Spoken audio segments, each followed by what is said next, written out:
Bom dia, amados irmãos, amadas irmãs.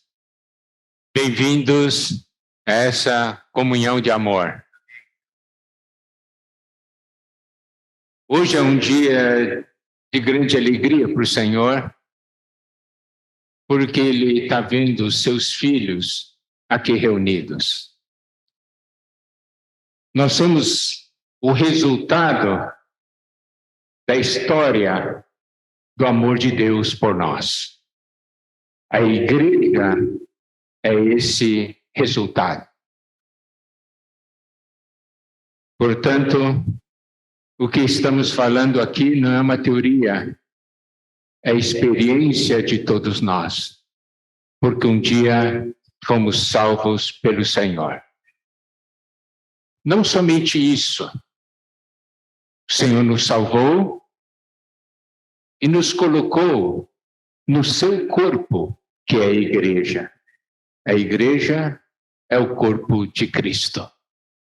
Isso quer dizer que o Senhor nos uniu, nos colocou juntos para vivermos juntos.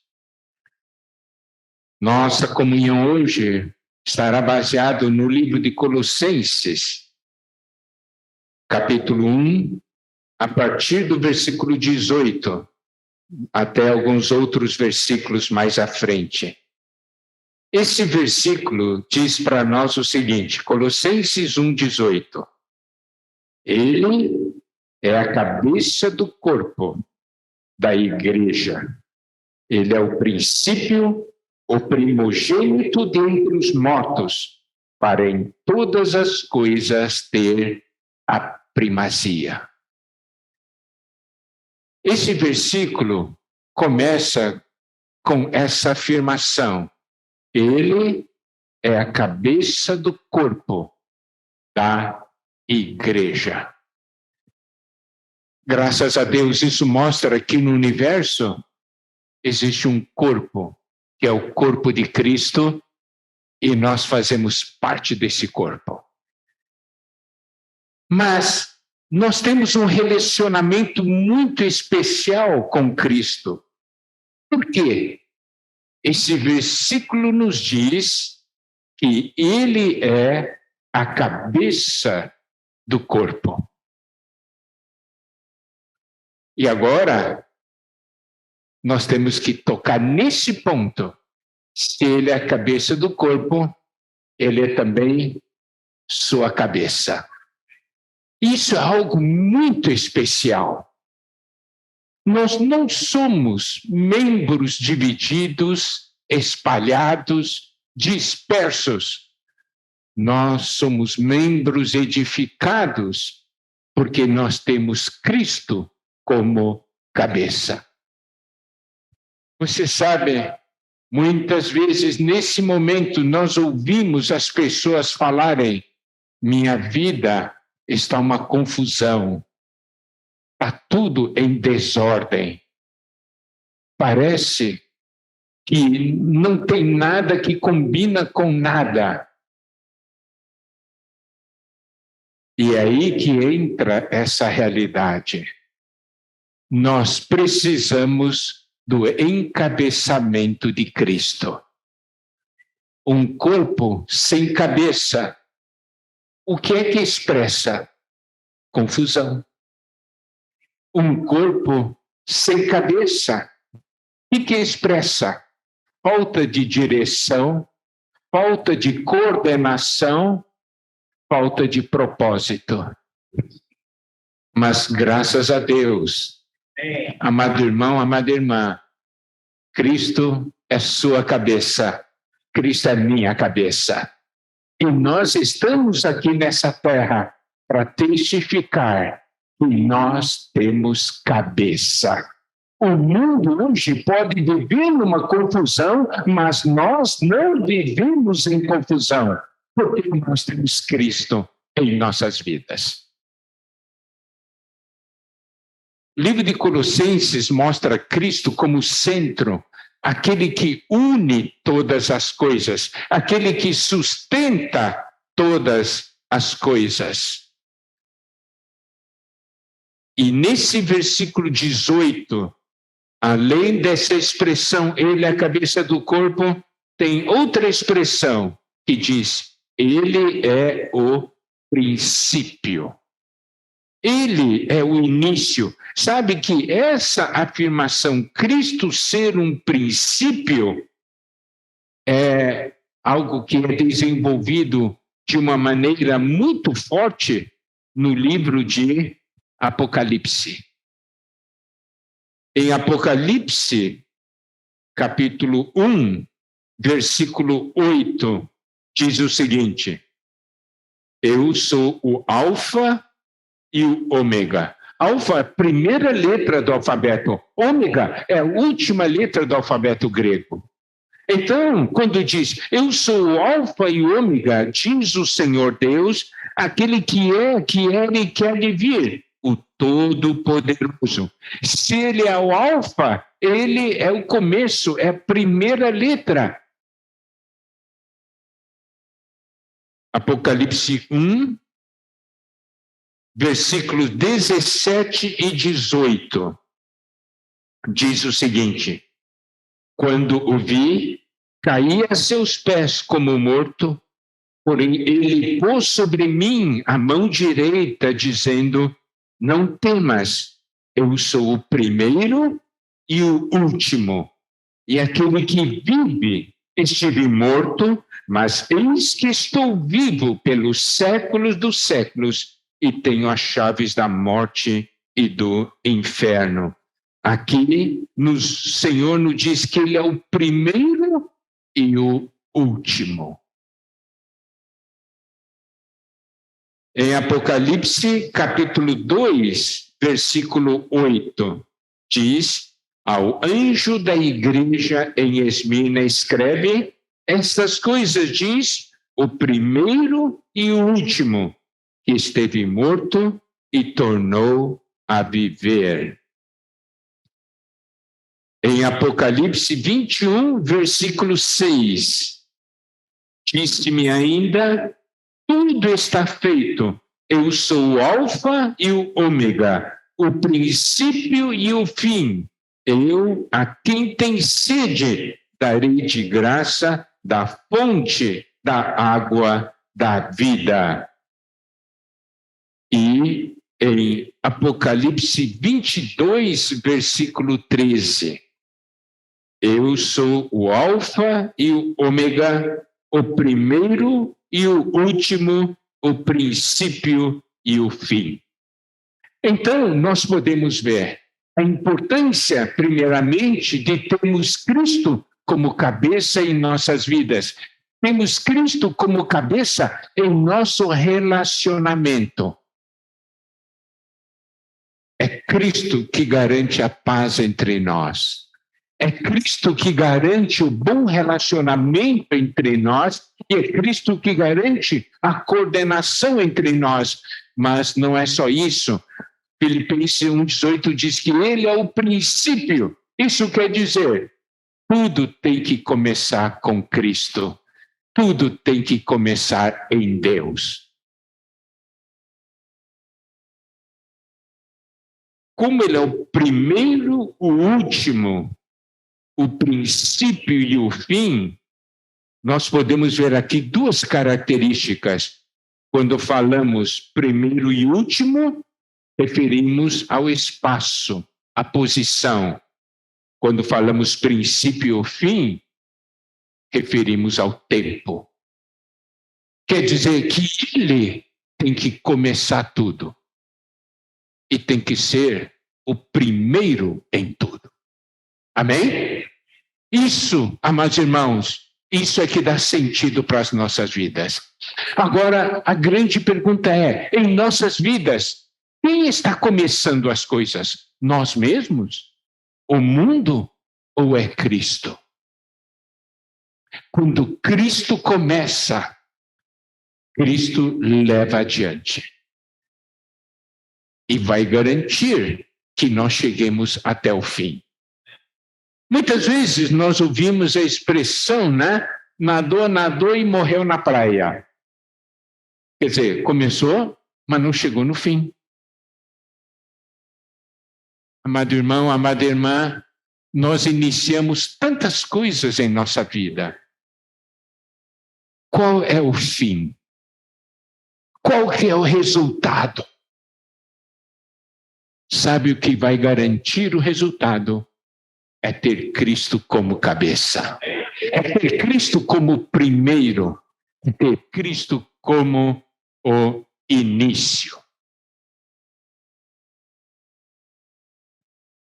E aqui ainda diz, em Colossenses 1,18, ele é o primogênito dentre os mortos, para em todas as coisas ter a primazia, como também nós vimos naqueles versículos que falava que ele é o alfa, o ômega, princípio e o fim. Ele, em vários daqueles versículos, diz que ele é aquele que estava morto e que tornou a viver. Louvado seja Deus! O nosso Senhor é o Senhor que vence a morte. E aqui diz, para em todas as coisas ter a primazia, o lugar de honra é dele, não é nosso. Então, por que esse versículo é importante no nosso relacionamento? Porque isso é que vai garantir que nós vivamos uma vida diante de Deus, uma vida de corpo, uma vida de amor. É fácil trazer as pessoas para viverem juntas? Hein? É fácil? É mais fácil viver sozinho, não é? Mas sabe, a igreja tem uma característica. Nós escolhemos vivermos juntos, apesar das diferenças. Somos diferentes ou não um do outro? Muito diferentes ou pouco diferentes? Mas escolhemos viver juntos. Por quê? Porque temos Cristo como cabeça. Cristo como o princípio. Isto é aquele que morreu e ressuscitou e nos levou para uma outra esfera, para a esfera da nova criação, e nós morremos e ressuscitamos com ele. E ter Cristo como a primazia, como ter Cristo como o primeiro, sempre em nossas vidas. Amados irmãos, nós estamos aqui para testemunhar isso. As pessoas não compreendem. Eu me lembro uma vez, os jovens, né, da igreja, nós estávamos em São Paulo numa conferência, nós fomos visitar o zoológico. Olha, tinha tudo quanto é tipo de gente, né, no nosso meio. Aqueles jovens tão diferentes um do outro. E aí as pessoas perguntaram assim: vocês são tão diferentes e tão juntos? O que vocês são? Nós somos irmãos. Hã? Nós somos irmãos. Nós somos todos da mesma família. Mas como isso é possível? Porque Cristo é tudo. Cristo é o centro. Cristo é aquele que nos une. E olha só, e é algo que nós precisamos saber, está em Colossenses 1,19, porque aprove a Deus que nele residisse toda a plenitude. Esse não é um versículo muito fácil de compreender. Por quê? Porque aqui diz: aprove a Deus que nele residisse toda a plenitude. Plenitude de quê? De tudo. Ele é a plenitude.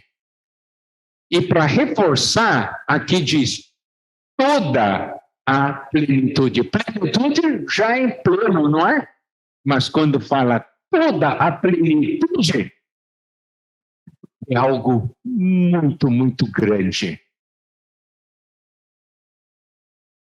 Tudo que Deus é, tudo que Deus tem, tudo que Deus faz, tudo que Deus criou, todas essas riquezas,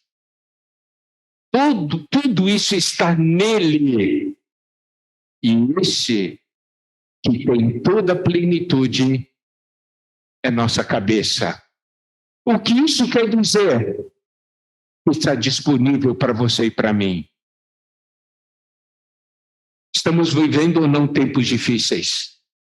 Estamos ou não? Estamos vivendo.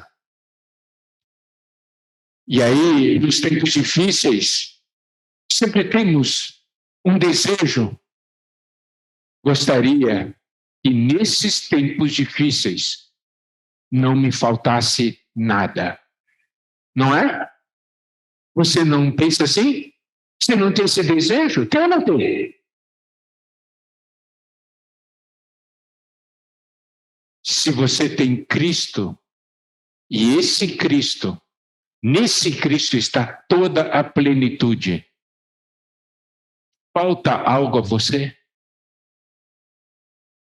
Falta algo a você? Você pode dizer, não, mas tem certas coisas materiais que me faltam e tal. Se você tocar na realidade de Cristo e experimentar Cristo como a fonte, aquele que supre, vai faltar ou não vai faltar? Não vai faltar. Isto é viver pela fé. Nós sabemos a quem nós pertencemos. E qual é a nossa verdadeira necessidade?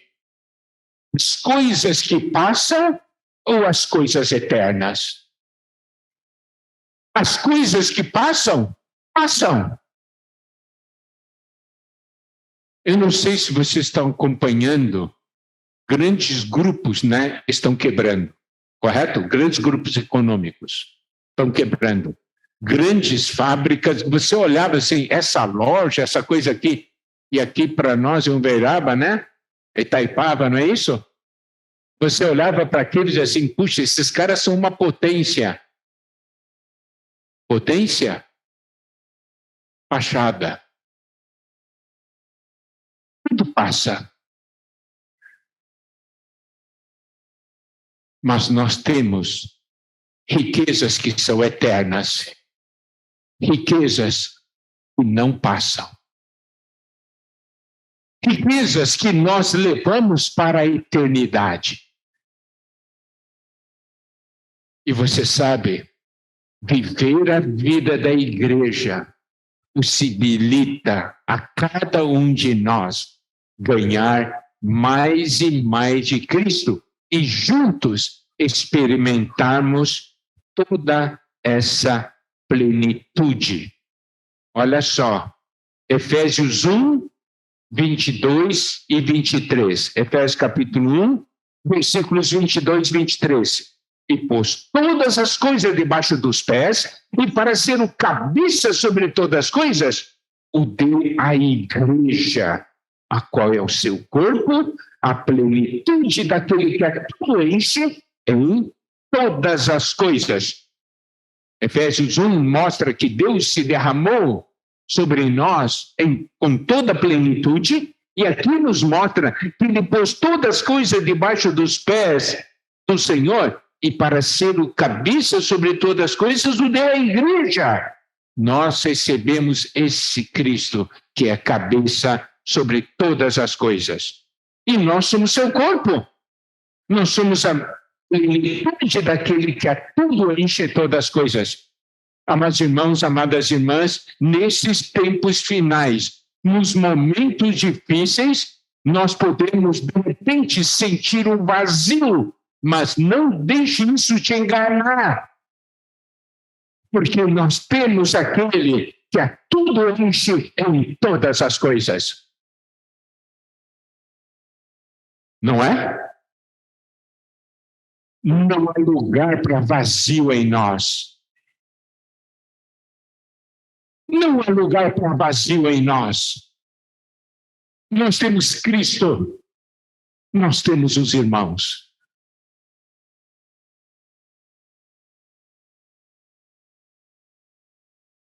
Louvado seja Deus por isso. E em Colossenses 1, versículos 20 em diante, diz o seguinte. Primeiramente, vamos ler versículo 20. Que havendo feito a paz pelo sangue da sua cruz, por meio dele, reconciliar-se consigo mesmo todas as coisas, quer sobre a terra, quer nos céus. Cristo, ele fez a paz pelo seu sangue ali na cruz. Primeiro ponto, paz com Deus. Trouxe para nós paz com Deus. Ele nos reconciliou com Deus. Você sabe, tudo isso foi feito por meio dele. E quando ele diz todas as coisas, inclui você e a mim. Tá? Isso é importante. E o versículo 21 diz, para termos uma compreensão melhor, e a vós outros também, que outrora éreis estranhos e inimigos no entendimento pelas vossas obras malignas. Aqui mostra como era o nosso passado. Éramos estranhos. Isso quer dizer, estávamos separados, alheios, e éramos inimigos. Em Efésios 2:12, mostra essa questão de estranhos. Mostra essa coisa de estranhos. Aqui diz o seguinte, Efésios 2:12, naquele tempo estáveis sem Cristo, separados da comunidade de Israel, que era naquela época o povo de Deus, estranhos à alianças da promessa, não tendo esperança e sem Deus no mundo. Olha só que isso é que é a situação terrível. Isso que é terrível. Olha só. Efésios 2:12 diz, sem Cristo, separados da comunidade de Israel, significa separados do povo de Deus, estranho às alianças da promessa, significa as promessas existem, mas não são para nós. Não tendo esperança e sem Deus no mundo. Como é que se vive de um jeito desse? Mas graças a Deus que Efésios 2, a partir do 13, diz, mas agora em Cristo Jesus, vós que antes estáveis longes, fostes aproximados pelo sangue de Cristo. 14, porque ele é a nossa paz, o qual de ambos fez um, e tendo derribado a parede de separação que estava no meio da inimizade, versículo 15, aboliu na sua carne a lei dos mandamentos na forma de ordenanças, para que dos dois criasse em si mesmo um novo homem, fazendo a paz. E versículo 16, e reconciliasse ambos em um só corpo com Deus, por intermédio da cruz, destruindo por ela a inimizade. Eu quero mostrar essa porção de Efésios tão preciosa, que o que Cristo fez na cruz foi algo maravilhoso. Nos trouxe de volta para Deus, nos trouxe para o povo de Deus, nos trouxe para as promessas de Deus, nos trouxe a esperança e nos trouxe o próprio Deus. Agora, havia um grande problema naquela época, um problema que exige no homem, que é a questão da inimizade natural que existe. Duas pessoas, mais cedo ou mais tarde sempre surge um problema, precisa de reconciliação. Quem é capaz de reconciliar Só Cristo. Só Cristo é capaz de reconciliar, porque derruba a parede de separação. E aqui diz que aboliu na sua carne a lei dos mandamentos na forma de ordenanças. Sabe o que é ordenanças? São as nossas regras. Você tem as suas regras e você fica bravo quando as suas regras são quebradas. Sua esposa tem as regras dela e ela fica brava quando as regras dela são quebradas. Não é verdade? Eu gosto muito de falar do exemplo do casal que briga por causa do tubo da pasta de dente. Um que gosta de sempre pegar por baixo assim, o outro que pega e aperta.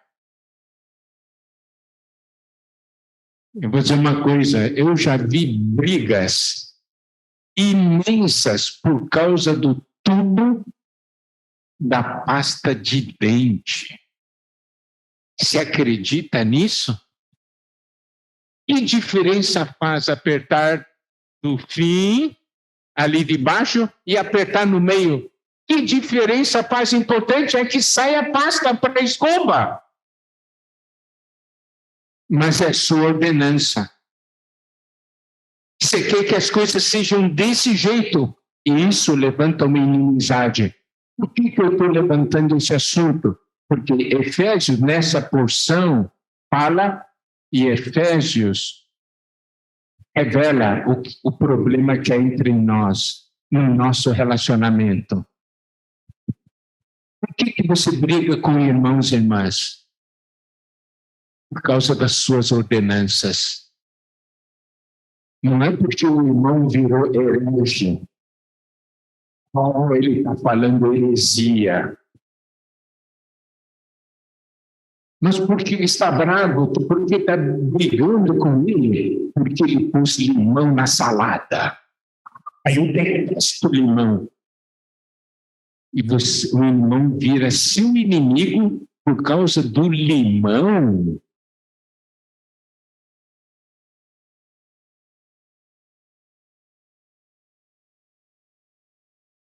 Mas nós somos assim, não somos? Nós podemos ter esperança, por quê? Cristo veio e nos reconciliou. Ele derrubou tudo isso. Ele derrubou tudo isso. Ele é aquele que nos conecta com Deus e nos conecta um com o outro. Tudo isso foi por intermédio da cruz. E o versículo 17 diz, e vindo evangelizou paz a vós outros que estavam longe, e paz também aos que estavam perto. Temos dois grupos, um que estava perto, outro que estava longe. Cristo veio, então, no nosso pensamento não, quem estava perto é que está certo. Quem está longe não está certo. Cristo veio evangelizar o que estava perto e o que estava longe.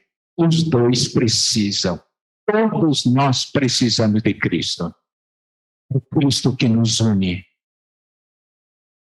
Ele cumpriu a obra da redenção para nos tornar um. E é importante, e ele permitiu e abriu para nós, em Efésios 2,18, o Zé Humberto, ele leu essa porção, porque por ele ambos temos acesso ao Pai em um Espírito. Por meio de Cristo você tem acesso a Deus, por meio de Cristo eu tenho acesso a Deus. E o resultado é que nós nos tornamos um. Não é maravilhoso? Isso é o que Deus quer para você e para mim. E ainda mais, versículo 19 diz, assim já não sois estrangeiros e peregrinos, mas concidadãos dos santos, e sois da família de Deus. Aleluia. Não somos mais estrangeiros. Não somos mais peregrinos. nós somos como cidadãos dos santos, significa nós temos a mesma cidadania, e nós juntos somos da família de Deus. Não é maravilhoso? Deus é maravilhoso e ainda mais, Deus então nos uniu para quê? Versículos 20 até 22, edificados sobre o fundamento dos apóstolos e profetas, sendo ele mesmo, Cristo Jesus, a pedra angular, no qual todo edifício, bem ajustado, cresce para santuário dedicado ao Senhor, no qual também vós juntamente estáis sendo edificados para a habitação de Deus no Espírito. Amém. Louvado seja Deus. Aqui nos diz que nós estamos sendo edificados, estamos sendo ajustados, nós crescemos como um santuário dedicado ao Senhor. Você sabe por que nós estamos aqui? Para sermos edificados, para que Deus tenha uma habitação nessa terra, nós. Aleluia. O Senhor habita em nós e habita em nosso meio. E você está aqui, eu estou aqui para isso. Essa é a razão da nossa existência.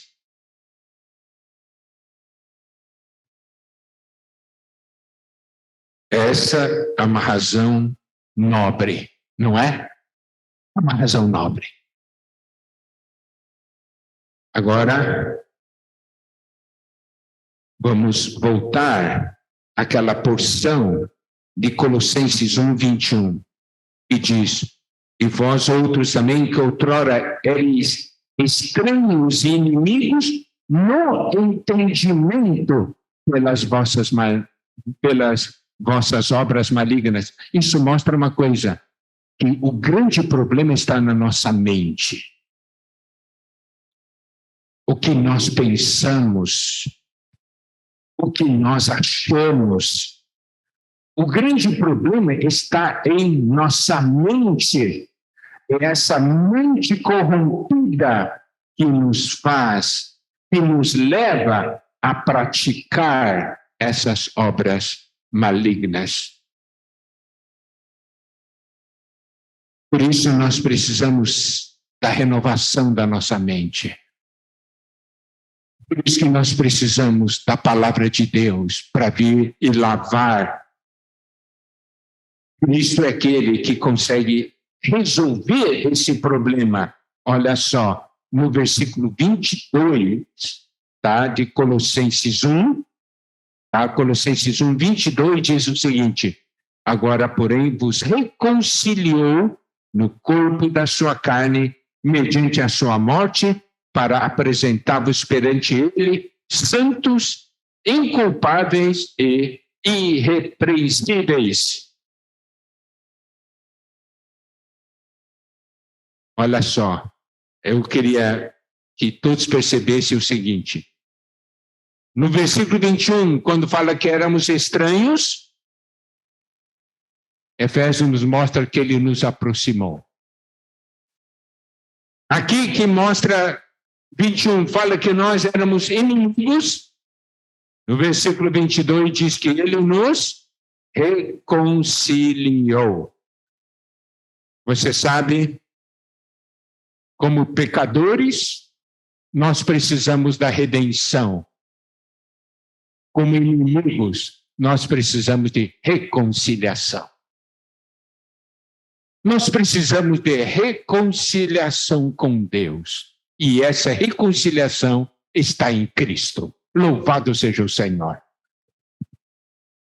Se estou reconciliado com Deus, e você também está reconciliado com Deus, abre caminho para a nossa reconciliação, não é? Por isso, quando há problema entre duas pessoas, qual é a maneira? É ir até Deus. Eu vou dar um exemplo. Marido e mulher estão brigando. Como é que se resolve isso aí? Levar o marido até Deus e levar a esposa até Deus. Quando os dois estão em Deus, se reconciliam. Daí vem a paz. Está tudo aqui. A importância de Cristo ser cabeça, a importância de Cristo ser o início, a importância de Cristo ter sido aquele que venceu a morte e nos levou a passar pela morte e ressurreição, a importância de Cristo ter a primazia, o primeiro lugar, resolve os problemas da nossa vida e resolve o problema entre nós. E você tem esse Cristo, eu tenho esse Cristo. Então, temos ou não temos esperança? Temos. Louvado seja o Senhor, porque temos esperança. Olha, sabe o que Cristo quer fazer com você? Colossenses 1:22, na segunda parte diz, para apresentar-vos perante Ele, santos, inculpáveis e irrepreensíveis. É isso que Deus quer fazer com você, que o Cristo quer fazer com você e comigo. Apresentar-nos a Deus. Sabe como Cristo vai apresentar? Aqui tem alguém, por exemplo, ele vai pegar o Josias e falar assim, aqui tem alguém santo. Daí você dá uma olhada para o Josias, o quê? Inculpável. O quê? Irrepreensível. Daí Clarice vai falar, impossível. Não é?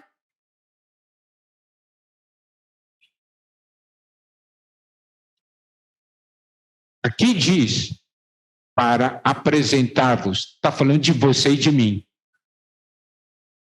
De você e de mim. É ou não é possível? É Cristo que vai fazer isso. É ou não é possível? É. Mas você tem que deixar ele trabalhar. Não é? Operar em nosso ser.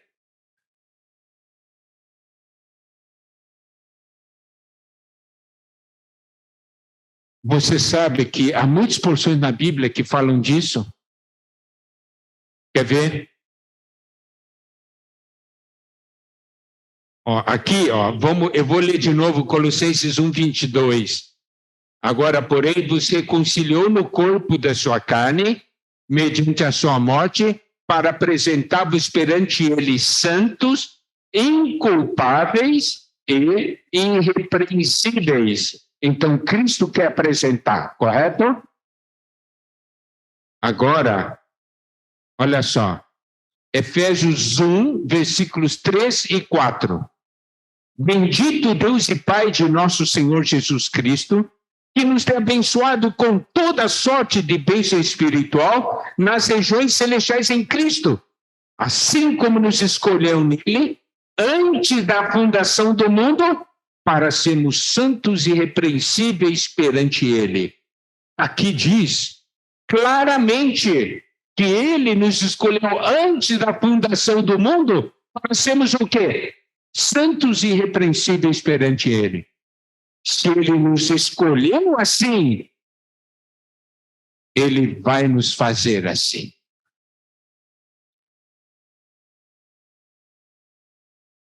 Eu não tenho solução para você, amado irmão, amada irmã. Tem ou não tem? Tem. Aqui está falando que tem. Tá? Agora vamos ver Efésios 5, versículos 25 até 27. Diz assim, maridos, amai vossa mulher, como também Cristo amou a igreja e a si mesmo se entregou por ela, para que a santificasse, tendo-a purificado por meio da lavagem de água pela palavra, para apresentar a si mesmo igreja gloriosa, sem mácula, nem ruga, nem coisa semelhante, porém santa e sem defeito. Cristo está lavando você com a sua palavra para apresentar você assim. Você sabe, eu toco nisso aí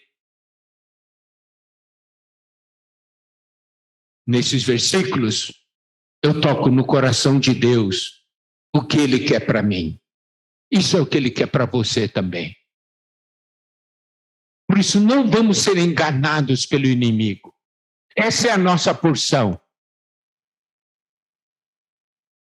E eu gostaria daí de ler uma porção de Romanos 8.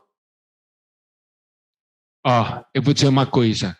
Deus nos ama, Cristo nos ama. Ele é a cabeça, certo? Ele é o centro da obra de Deus. Ele é o princípio. Agora, o inimigo quer fazer uma coisa. Como o inimigo vai impedir que Deus alcance isso? É separando você de Cristo. É separando, criando distância. Para que você não o busque. Eu quero ler Romanos 8, de 31 a 39. É uma das porções muito importantes da Bíblia. É sempre uma porção encorajadora. Diz assim: que diremos, pois, à vista dessas coisas? Se Deus é por nós, quem será contra nós? Aquele que não poupou o seu próprio filho, antes por todos nós o entregou. Porventura, não nos dará graciosamente com ele todas as coisas? Se Deus é por nós, quem será contra nós? Irmãos, não perca a esperança, não perca a força. Se Deus é por nós, quem será contra nós? Ele não poupou seu próprio filho. Ele nos deu gratuitamente, graciosamente. Podemos ter erros, podemos falhar. O inimigo sempre vem nos acusar. Mas lembre-se, nós somos um povo redimido e reconciliado. O caminho que Cristo já realizou a obra de redenção. Quem tentará acusação contra os eleitos de Deus? É Deus quem os justifica. Quantas vezes o inimigo tem acusado você? Você desistir. Você falando para você, isso não é para você, isso é para os outros. Quantas vezes o inimigo falou? Ele pode acusar, mas daí você tem que se levantar e falar: Deus é o que me justifica. Cristo morreu por mim ali na cruz. Quem nos condenará é Cristo Jesus, quem morreu, ou antes, quem ressuscitou, o qual está à direita de Deus e também intercede por nós.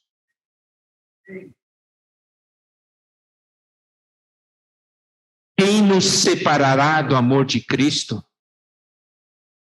Eu gostaria que os irmãos percebessem, essas perguntas. Se Deus é por nós, quem será contra nós? Quem tentará acusação contra os eleitos de Deus? Quem nos condenará? Lembre-se dessas perguntas, porque você tem a resposta, e a resposta está na Bíblia. Exatamente essa porção te dá a resposta. Quem nos separará do amor de Cristo? Será tribulação, angústia, ou perseguição, ou fome, ou nudez, ou perigo, ou espada? Você sabe, essa pergunta é muito específica, mas é de grande ajuda para nós. Quem separará você do amor de Cristo? É tribulação? Tribulação consegue? Talvez tribulação faça com que você não ame Cristo, mas nunca vai fazer Cristo não amar você. Você entende o sentido dessa palavra? Angústia, perseguição, fome. Quer dizer, no meio disso tudo, a certeza, Cristo me ama e se importa comigo.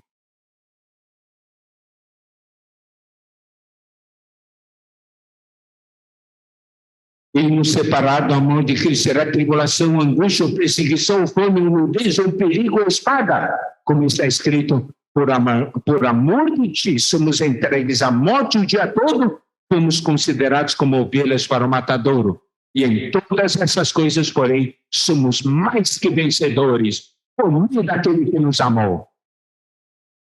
Porque estou bem certo que nem a morte, nem a vida, nem os anjos, nem os principados, nem as coisas do presente, nem do porvir, nem os poderes, nem a altura, nem a profundidade, nem qualquer outra criatura poderá separar-nos do amor de Deus que está em Cristo Jesus, nosso Senhor. Amém.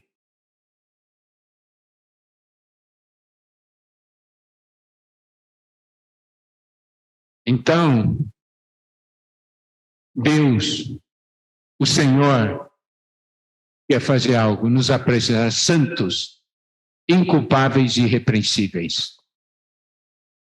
Isso é para você e para mim.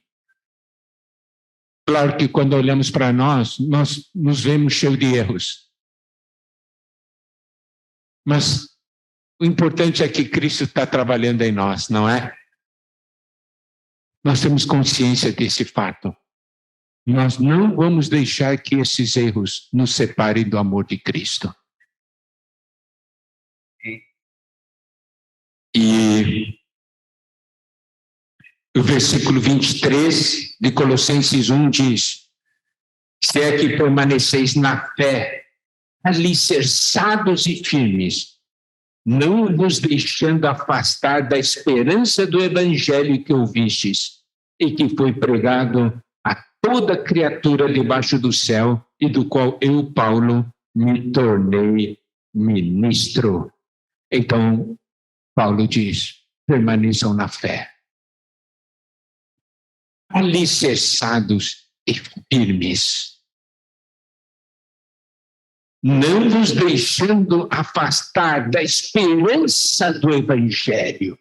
Por isso, a importância de nós conhecermos o Evangelho, a importância de nós conhecermos a palavra de Deus, porque nós nos agarramos ao Senhor, a palavra do Senhor e as suas promessas. Nós cremos, nós temos fé, isso faz com que tenhamos alicerce e estejamos firmes. Assim, Paulo foi aquele que transmitiu essa palavra. De uma maneira ou de outra, essa palavra alcançou a cada um de nós. Louvado seja o Senhor. Graças a Deus. Agora, eu quero ler Colossenses 1, 24. Agora me regozijo nos meus sofrimentos por vós. Preencho o que resta das aflições de Cristo na minha carne, a favor do seu corpo, que é a igreja. 25, do qual me tornei ministro, de acordo com a dispensação da parte de Deus que me foi confiada a vosso favor, para dar pleno cumprimento à palavra de Deus. 26, o mistério que estiver oculto dos séculos e das gerações, agora, todavia, se manifestou aos seus santos. 27, aos quais Deus quis dar a conhecer qual seja a riqueza da glória deste ministério que os gentios, isto é, Cristo em vós, a esperança da glória. Amém. E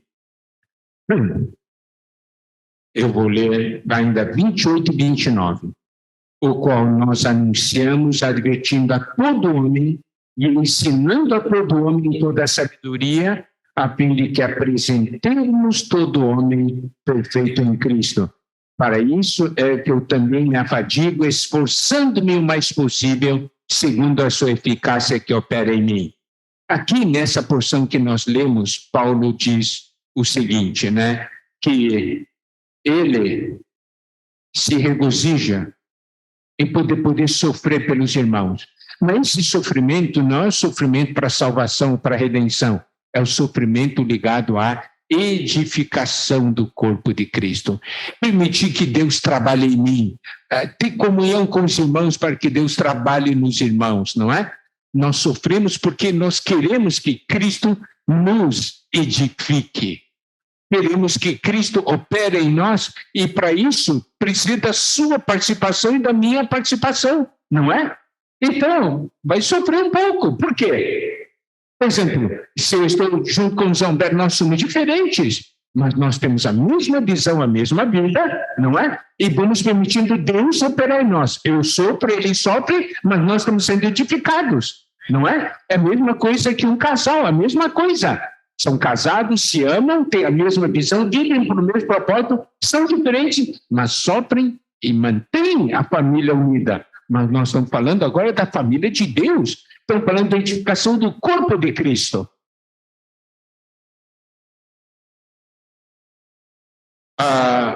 É fácil? Não é.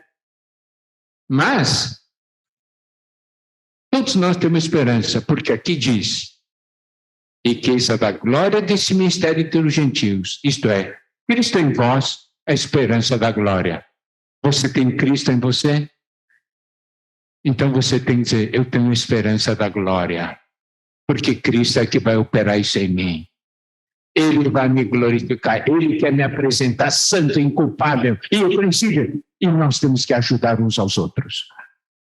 Eu preciso de você, você precisa de mim. Você precisa me ajudar, eu preciso ajudar você. Nós somos um corpo, somos membros do mesmo corpo. E sabe qual é o resultado? Paulo diz que ele, o qual nós anunciamos, esse Cristo que Paulo anuncia, advertindo a todo homem e ensinando a todo homem toda a sabedoria, a fim de que apresentemos todo homem perfeito em Cristo. Ali, aqueles versículos iniciais, nós vemos que Cristo iria nos apresentar. Aqui, Paulo diz que ele quer nos apresentar perfeitos em Cristo. Isso quer dizer que Paulo coopera com Cristo nessa obra. Amado irmão, amada irmã, eu e você temos que cooperar com Cristo nessa glória. E naquele dia, eu posso falar: Senhor, está aqui o irmão que você colocou ao meu lado, perfeito. E aquele irmão possa dizer: está aqui o Miguel que você colocou ao meu lado, perfeito. Eu ajudei ele e ele me ajudou. Não é? Nós não temos responsabilidade um com o outro? Você sente essa responsabilidade ou não?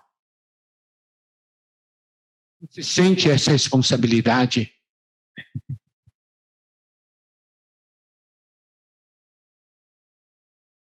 Danilo, seus filhos.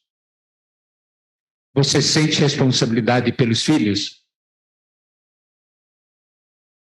Alguém sente mais responsabilidade que você, que não são os pais? Sente? Não. Você sente. Sua família sente porque são organicamente unidos, né? Nós também, nós somos uma família. Nós nos preocupamos uns com os outros. Mas nós cooperamos com Deus nessa obra. E nós temos esperança. Nós não olhamos para nenhum irmão e falamos assim: aí se não tem jeito. Só fazemos uma pergunta: Cristo está nele? Está. Então, tem esperança. Cristo é a nossa esperança da glória. Mas, irmãos e irmãs, nós estamos vivendo os tempos finais. Lembre-se, você tem que apresentar alguns irmãos perfeitos em Cristo naquele dia. São aqueles que o Senhor colocou ao seu lado. Eu tenho que apresentar. Por isso, tudo que fazemos é para fazer os irmãos amarem e buscarem mais o Senhor. E nós, nesses tempos finais, precisamos cooperar com o Senhor e fazer com que o corpo de Cristo seja edificado. Por isso que Paulo diz no 29, para isso é que eu também me afadigo esforçando-me o mais possível, segundo a sua eficácia que opera eficientemente em mim. É fácil? Não é. Cansa, mas o poder de Deus opera em nós, para que possamos cooperar assim com Ele. Amém? Nessa manhã estamos muito alegres, porque todos que estamos aqui somos irmãos, somos da mesma família. E todos estamos aqui para o mesmo propósito. Cristo é nossa cabeça. Cristo é o nosso princípio. Cristo é o nosso fim. Cristo tem a primazia. Ele nos une. E Cristo está operando em nós. Todos nós temos esperança, porque Cristo está em nós. Esperança da glória. Mas para essa obra, Cristo precisa da sua cooperação. Porque existe uma parte na edificação do corpo de Cristo que você precisa preencher o que resta da aflição de Cristo. É aquela porção que Cristo vai dizer: eu fiz tudo, agora tem uma pequena parte, eu preciso que você coopere comigo para que haja edificação. Vai sofrer um pouco, mas coopere. O resultado vai ser glorioso e de alegria. Você está disposto ou não? Tem irmãos que sofrem por você. E você deve sofrer por alguns irmãos. Entendeu? É dessa maneira. Nós precisamos de mais uns dos outros. Então, eu gostaria de pedir uma coisa. Vamos ter 1 minuto de oração pessoal diante do Senhor agora. Você se entregue ao Senhor para cooperar com Ele. Amém?